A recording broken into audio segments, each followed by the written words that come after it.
మహాగణాధిపతయే నమః. ఓం గురుభ్యో నమః. ఓం శ్రీమాత్రే నమః. ఓం పితృదేవతాభ్యో నమః. ఓం విష్ణవే నమః. పరమేశ్వర స్వరూపమైనటువంటి జ్యోతిష, వాస్తు మరియు ఇతర అనేకమైనటువంటి శాస్త్రములను మనకు అందించినటువంటి మహర్షులకి నమస్కారం. హయగ్రీవ హయగ్రీవ హయగ్రీవేతి యో వదేత్తస్య నిస్సరతే వాణీ జహ్నుకన్యా ప్రవాహవత్. అరుణాం కరుణాతరంగితాక్షీం ధృతపాశాంకుశపుష్పబాణచాపాం అనిమాదిభిరావృతాం మయూకైః అహమిత్యేవ విభావయే భవానీం. శ్రీమాత్రే నమః. ప్రేక్షకులకి ఆ లలితాంబిక అమ్మవారి యొక్క అనుగ్రహము మరియు ఆ పితృదేవతల యొక్క అనుగ్రహం పరిపూర్ణంగా కలగాలని మనస్ఫూర్తిగా కోరుకుంటూ, మనం ఈరోజు వార ఫలితాల్లో గ్రహాలు ఎక్కడెక్కడ స్థితి పొందున్నాయి, ఈ వారం ప్రత్యేకంగా ఎండింగ్, ఈ సంవత్సరానికి తెలుగు ఆంగ్ల సంవత్సరానికి ఎండింగ్, ఆంగ్ల సంవత్సర నూతన సంవత్సరానికి స్టార్టింగ్, ఈ దీంట్లో ఉన్నాం. అంటే ఫస్ట్ వీక్, ఆంగ్ల సంవత్సరంలో ఫస్ట్ వీక్ ఏమిటి, ఈ సంవత్సరం ఉన్నటువంటి గొప్పతనం ఏమిటి, అలాగే అంటే ఈ వారం, ఈ సంవత్సరంలో ఈ వారంలో ఏ ఏ రాసుల వారు ఎటువంటి విషయాల్లో లబ్ధి పొందనున్నారు, ఏ విషయాల పట్ల జాగ్రత్త వహించాలి, మరియు అదేవిధంగా మీరు చేసుకోవాల్సినటువంటి దేవతా ఆరాధన ఏమిటి, పితృదేవత ఆరాధన ఏమిటి. ఎందుకంటే 31వ తేదీలో మీకు మఖా నక్షత్రమై 1వ తేదీ పొద్దున్న వరకు ఉంటుంది మఖా నక్షత్రం.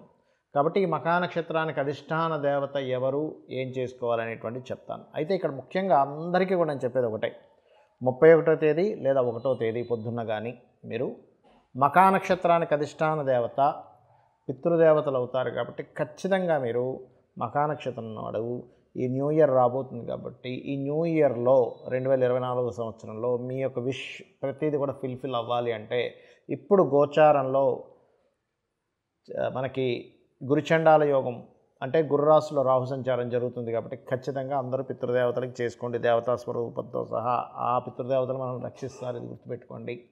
అదేవిధంగా మీనంలో రాహు, కన్యలో కేతువు, చంద్రుడు సింహరాశి నుంచి తులారాశి వరకు సంచరిస్తాడు ఈ వారంలో. కుంభంలో శని ఉన్నాడు మనకి. అదేవిధంగా ధనస్సులో రవికుజులు ఉన్నారు. వృశ్చికంలో శుక్రుడు, బుధుడు వక్రించున్నాడు. ఈ యొక్క గ్రహస్థితిని అనుసరించి ద్వాదశ రాశుల వారికి ఎలా ఉండబోతుందనే విషయాలు ఇప్పుడు మనం తెలుసుకుందాం. సింహలగ్నము, సింహరాశి. సింహం వారికి ప్రధానంగా ఈ యొక్క వారంలో 31వ తేదీ మరియు 1వ తేదీ 2వ తేదీ మధ్యాహ్నం వరకు కలిగేటువంటి ఫలితాలలో గుర్తుపెట్టుకోండి, ఫలితాల్లో మీరు గనక ఎలా అంటే మీకు కలిగేటువంటి ఫలితాలు ఏమిటి ఇక్కడ అంటే, ఈ రోజుల్లో మీరు ఏదైనా ప్రాపర్టీ రిలేటెడ్ సంబంధించినటువంటి విషయాల్లో ఏదైనా గట్టి ప్రయత్నంగానే చేసినట్లయితే తద్వారా యోగం కలగనుంది.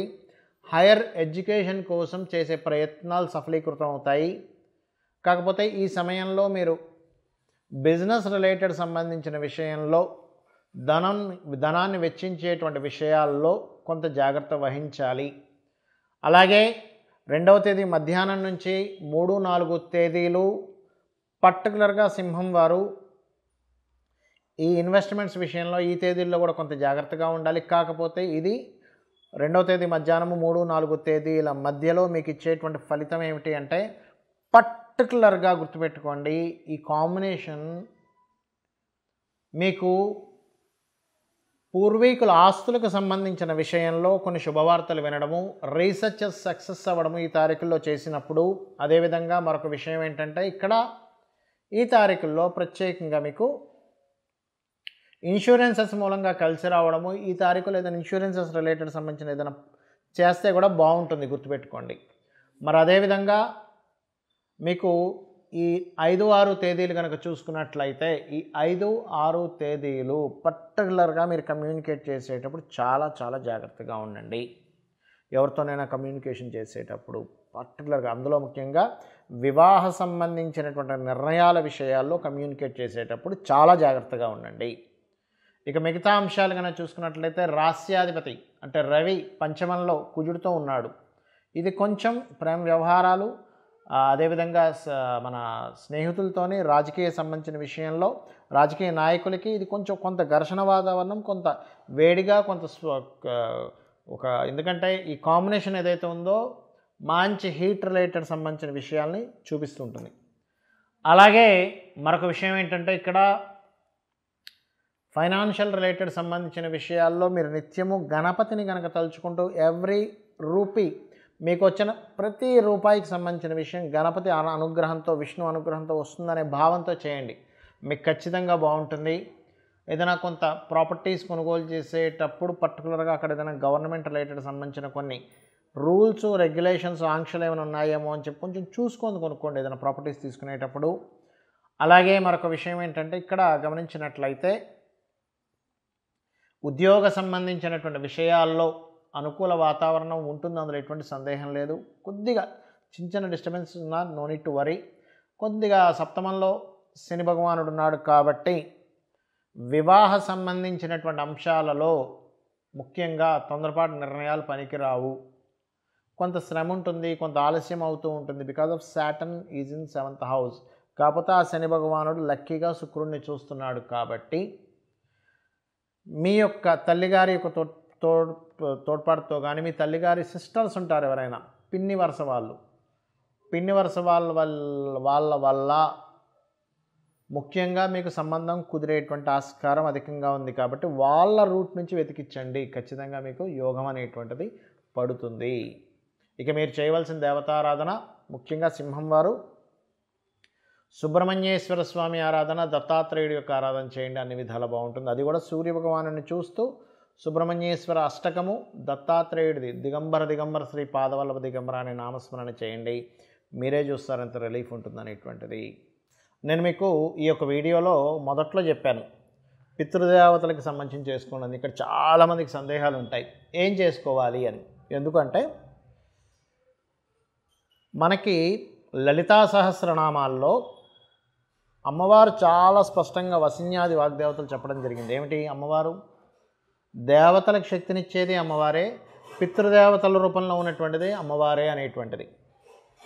ఒక పవర్, ఒక బల్బ్ వెలగాలంటే నెగటివ్, పాజిటివ్ ఇవి ఉంటాయి. అది ఎట్లాగో దేవతా పితృదేవతలు కూడా అంతే ముఖ్యం. అయితే ఇక్కడ ఏం చేసుకోవాలి? చాలామందికి సందేహం ఏంటంటే పితృదేవతలు చేసుకోండి అంటే నార్మల్ పీపుల్, లేమ్యాన్కి బ్లాంక్గా ఉంటుంది, మైండ్ అంతా బ్లాంక్ అయిపోతుంది. ఏం చేసుకోవాలంటుంటారు. సింపుల్గా చెప్తాను చూడండి. ఇప్పుడు మకా నక్షత్రం రోజు మీరు స్వయం పాకం ఇవ్వండి మీ తండ్రులకి, తాతలకి. తండ్రి గతిస్తేనే, తండ్రి గతించకపోతే కాదు. మీ తాతలకి, ముత్తాతలకి, లేదా తండ్రి లేరండి, పలానా 60 ఏటో 70 ఏటో అతను ఇదైపోయారు, మీకు ఒక 30 40 ఉంటాయి ఆ టైంకి. అలా ఉన్నప్పుడు పితృదేవతల కోసమని స్వయం పాకం ఇవ్వండి. 31వ తేదీ కానీ మధ్యాహ్నం, లేదా 1వ తేదీ పొద్దున కానీ. ఒకటి. రెండవది తర్పణము అంటారు. ఇది అమావాస్య రోజు ఇస్తే మంచిది. ఈ మొత్తం ఈ సంవత్సరం 5 నెలల పాటు చేయాల్సిన పనులు ఇవన్నీ కూడా మీరు నల్ల నువ్వులు తీసుకొని ఇట్లా దక్షిణం వైపు పెట్టి ఇట్లా వదులుతారు తర్పణం, వాళ్ళ పేర్లు చెప్పి అలా వదలడం చేయండి. రెండవది. ఇక మూడవది ఏమిటంటే కాకికి, మీకు దగ్గరలో కాకులు ఉంటే చేయండి, లేకపోతే ఏదైనా ఒక ప్రాణికి కనీసం రోజుకు ఒక ముద్ద మీరు అన్నం తినేటప్పుడు పక్కన పెట్టండి. ఆ ముద్దను పక్కన పెట్టడం చాలామంది చేసే మిస్టేక్ ఏంటంటే అన్నంలోనే పట్టేస్తారు. అలా పెట్టకూడదు ఎప్పుడు కూడా. దానికి సపరేట్గా ఒక చిన్న గిన్నె వేరుగా పెట్టి ముందుగా ఒక ముద్దను ఇలా కలుపుకొని పితృదేవతలకి ఇస్తున్నాను ఇది అనేటువంటి భావనతో మీరు కనుక అక్కడ గిన్నెలో పెట్టినట్లయితే వాళ్ళు ఏ లోకాల్లో ఉన్నా వాళ్ళకి ఇది అందుతుంది. ఇది గుర్తుపెట్టుకోండి. వాళ్ళు ఏ శరీరాలతో ఉన్నా, వాళ్ళు ఉదాహరణకి స్వర్గలోకాల్లో ఉన్నా, నరకలోకాల్లో ఉన్నా, ఇంకొక జీవిగా వాళ్ళు జన్మనెత్తినా సరే వాళ్ళకి ఈ యొక్క మీరు ఇచ్చినటువంటిది ఏదైతుందో వాళ్ళకి అక్కడ ఏ అవసరమో ఆ రూపంలో వెళ్తుంది. గుర్తుపెట్టుకోండి. వాళ్ళకి ధనం అవసరం, అది ధనం రూపంలో వెళ్తుంది. నీరైతే నీరు రూపంలో వెళ్తుంది. ఫుడ్ అయితే ఫుడ్ రూపంలో వెళ్తుంది. ఇది గుర్తుపెట్టుకోండి. ఇక ఇప్పటి వరకు మనం చెప్పుకున్నటువంటి ఈ ఫలితాలు, గోచార ఫలితాలు ఏవైతే ఉన్నాయో వీటికంటే అతి ముఖ్యంగా మీ జన్మజాతకం చూసుకోవాలి ఎప్పుడు కూడా. అంటే మీ లగ్నం ఏమిటి, అంటే మీరు ఎందుకు ఎదగలేకపోతున్నారు, మీ ధనాధిపతి ఎవరు, మీరు ఏ రూపంలో మీకు ధనం వస్తుంది, మీ ప్రయత్నకారకుడు ఎవరు, మీ విద్యాకారకుడు ఎవరు, మీ యొక్క ఏమంటారు ఏ డైరెక్షన్స్లో ఉంటే బాగుంటుంది, మీ సంతాన అభివృద్ధి ఎలాగా, మీ యొక్క జీవిత భాగస్వామితో ఉండేటువంటి రిలేషన్స్ ఎందుకు చెడుతున్నాయి, అసలు మీకు వివాహం ఎప్పుడవుతుంది, అనవసరంగా ఏమైనా సడన్ ఇన్సిడెంట్స్ ఏమైనా ఉన్నాయా, లైఫ్లో మార్పులు ఏమైనా ఉన్నాయా, ఇన్వెస్ట్మెంట్స్ ఎందులో చేయాలి, ఎప్పుడు విదేశీ యోగం ఉందా లేదా, జాబ్లో బాగుంటుందా లేకపోతే వ్యాపారాల్లో బాగుంటుంది, ఈ అంశాలన్నీ కూడా మీ యొక్క జన్మజాతకంలో ఉంటాయి. అందులో ఇంక్లూడింగ్ మీ యొక్క మహాదశ ఇప్పుడు ఏం నడుస్తుంది, ఇప్పుడు ఏం చేయాలనేటువంటిది. అయితే ఇక్కడ మీకు సందేహం కలుగుతుంది, ఏమంటే ఇవన్నీ మన జాతకంలో ఉంటాయి, మనం ఎందుకు గోచార ఫలితాలు చెప్పుకుంటున్నామని. గోచారం ఈజ్ లైక్ కాలము, సిచ్యువేషన్స్, బయట ఉండే కాలము, బయట ఉండేటువంటి పరిస్థితులు, బయట ఉండే ట్రాఫిక్ లాంటిది గోచారం. దాన్ని ఆధారం చేసుకొని మనం ఎలా అయితే స్టెప్ తీసుకుంటామో, ఎలా అయితే నిర్ణయాలు తీసుకుంటామో దాని గురించి చెప్పుకునేది మనకి గోచార ఫలితాలు. దాన్ని బట్టే కదా మనం ప్లాన్ చేసుకుంటాం. సో అది అయితే మనకి న్యూ ఇయర్ రాబోతుంది కాబట్టి, మనకి ఈ వారం వార ఫలితాలు న్యూ ఇయర్ గురించి చెప్పుకుంటున్నాం కాబట్టి నేను మీకు చెప్పేది ఒకటే. మీరు ఈ న్యూ ఇయర్లో పర్టికులర్గా గ్రహాలు కన్యారాశిలో కేతు ఉన్నందుకు ల్యాండ్స్ మీద ఇన్వెస్ట్మెంట్ చేసేటప్పుడు లాంగ్ టర్మ్ దృష్టిలో పెట్టుకునే చేయండి, కానీ షార్ట్ టర్మ్ దృష్టిలో పెట్టుకొని చేయకండి. ఒకటి. రెండవది, పితృదేవతలకి తర్పణాలు ఖచ్చితంగా ఎక్కువగా ఇవ్వండి. గురుచండాల యోగం నడుస్తుంది కాబట్టి రెండవ పాయింట్. మూడవ పాయింట్ ఏంటంటే, ఇప్పుడు ఈ యొక్క గోచారంలో శని కుంభంలో సంచరిస్తున్నప్పుడు ఇది కొంచెం వ్యాపారం చేసే వారికి, వ్యాపారస్తులకి ఇది ఒక పాజిటివ్ సైన్ అని చెప్పుకోవాలి. ఇక నాలుగవది ఏమిటంటే, గురువు మేషంలో ఉన్నాడు. గురువు మేషంలో వక్రగతి పోయింది. వక్రగతి పోయినందుకు కొంచెం రిలీఫ్ వస్తుంది బయట ఉండే వైరస్లకి. అట్లాగే అదేవిధంగా కొంచెం ఈ ఏప్రిల్ 14వ తేదీ వరకు ఈ కొత్త వేరియంట్స్ వస్తున్న వాటి విషయంలో కొంత జాగ్రత్తగా ఉండండి. ఏప్రిల్ 14th దాటిందంటే మనకి మేషంలోకి ఈ యొక్క సూర్య భగవానుడి యొక్క ఎంట్రీ అవుతుంది. It will give you good results. So April 14th వరకు ఈ వైరస్ ఇట్లాంటి విషయాల్లో కొంత జాగ్రత్తగా ఉండండి. నిత్యము అమ్మవారి యొక్క ఆరాధన చేయండి, చండీ పారాయణం చేయండి, ముఖ్యంగా ఈ వైరస్ నుంచి బయటపడాలి అంటే దుర్గా ఆరాధన చేయండి.